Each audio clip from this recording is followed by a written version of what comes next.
এদিকে তাকাও। তুমি শীত বাঁধি পালাইছো?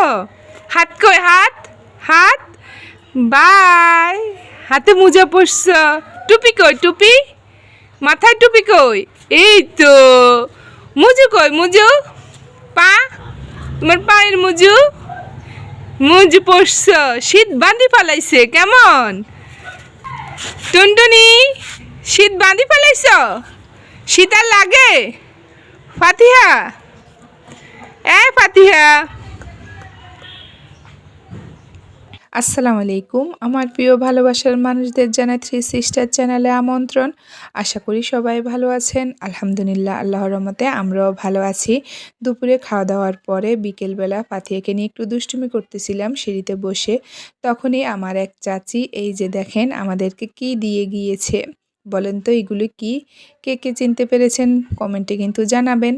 এর মাঝে প্রতিদিনের মতো আমার প্রিয় ভালোবাসার মানুষদের কাছে ছোট্ট একটা রিকোয়েস্ট, আপনারা যে যেখান থেকে আমার এই ভিডিওটা দেখতেছেন, যদি ভালো লেগে থাকে প্লিজ একটা লাইক দিয়ে সুন্দর একটা কমেন্ট করে পুরো ভিডিওটা দেখা শেষ করবেন। আর যারা নতুন তারা চ্যানেলটা সাবস্ক্রাইব করে অল অপশনটা চালু করবেন, তাহলে ভিডিও ছাড়া মাত্র আপনাদের কাছে পৌঁছে যাবে।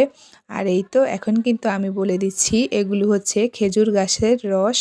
আর শীত আসলে তো কিন্তু খেজুর গাছের এই রসটা বেশ একটা জনপ্রিয় খাবার কিংবা রসের সিন্নির অনেক জনপ্রিয় একটা প্রচলন রয়েছে।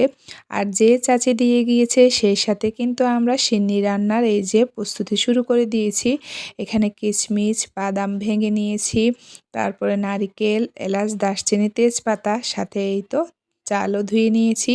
এবার কিন্তু আম্মু রসের পাতিল চুলায় বসিয়ে দেয়, এরপরে আগুন ধরিয়ে দেয়। এখন কিন্তু প্রথমে মশলাগুলো দিয়ে দিচ্ছে, তেজপাতা, দারচিনি, এলাচ। রসের সিন্নিতে এই মশলাগুলো দিলে কিন্তু সিন্নির মধ্যে খুব সুন্দর একটা গ্রান কিংবা সেন্ট হয়, আর সেটা কিন্তু খেতে বেশ ভালো লাগে।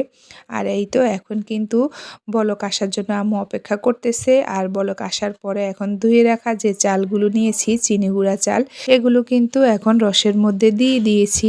এবার কিন্তু চালগুলো ফেটে যাওয়া পর্যন্ত জাল করে নিব। বেশ কিছুক্ষণ এভাবে জাল করার পরে চালটা যখন ফেটে গিয়েছে, এবার এই তো কোরানো নারিকেলগুলো দিয়ে দিয়েছি।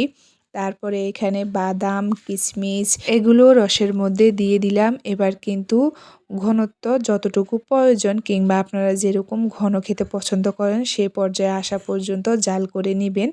আমরা তো আমাদের পছন্দ অনুযায়ী ঘনটা করে নিয়েছি। এই খেজুর রসটা আমাদের গ্রাম বাংলার বেশ জনপ্রিয় এবং ঐতিহ্যবাহী একটা খাবার, যেটা শীত আসলে সবাই কিন্তু বেশ পছন্দ করে খেয়ে থাকে। তো এই তো এই যে দেখেন আমাদের সিন্নিটা কিন্তু হয়ে এসেছে। এখন কিন্তু আম্মু নামিয়ে নিয়েছে। আপনাদের কোন জায়গায় কিভাবে রসের সিন্নিটা রান্না করা হয় কমেন্টে কিন্তু জানাবেন, কিংবা ভিডিওর মাধ্যমেও শেয়ার করতে পারেন।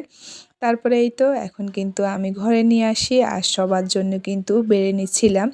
এই যে দেখেন কতটা কালার এসেছে কিংবা কতটা সুন্দর দেখাচ্ছে। এই যে দেখেন খাঁটি রস যদি হয়ে থাকে তাহলে কিন্তু সিন্নিটার কালার এরকম চেঞ্জ হয়, একটু লালচে কালার হয়। আর এই যে দেখেন আমাদের রসটা কিন্তু একদমই খাঁটি ছিল। আর এই তো এখন কিন্তু সবাই গরম গরম সিন্নিটা খেয়ে নিব। এই ছিল আজকের ভিডিওটা। সবাই ভালো থাকবেন। আল্লাহ হাফেজ।